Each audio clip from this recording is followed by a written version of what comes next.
হাদির মেজো ভাই ওমর বিন হাদি ওসমান হাদিকে হত্যা করার পর থেকেই ওসমান হাদির যে খুনি চক্র, যারা ওসমান হাদিকে হত্যার পরিকল্পনা করেছে এবং এই খুনে যারা অর্থ দিয়েছে, তারা কেউ গ্রেপ্তার হয় নাই। আমি ওসমান হাদিকে যখন গুলি করা হয় একই রিকশায় ছিলাম। আমি ওসমান হাদির বাম পাশে ছিলাম, হাদি ডান পাশে ছিলেন। এরপর থেকে আমি একটা আশঙ্কা করছি, এই মামলার আমি 1 নম্বর আসামি অথবা আই উইটনেস।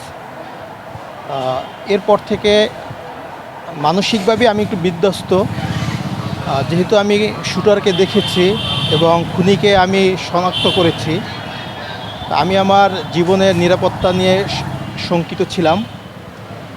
এজন্য আদালতে আমি আমার নিরাপত্তার চেয়ে লাস্ট শুনানির সময় আমি প্রেয়ার করেছিলাম। আদালত থেকে আমাকে বলেছে যে নিরাপত্তার জন্য আগে জিডি করতে হবে, আইনি প্রসিডিউর মেনটেন করে দেন আদালতে নিরাপত্তা চাইলে তারা আমার একটা নিরাপত্তা বিধান করবে।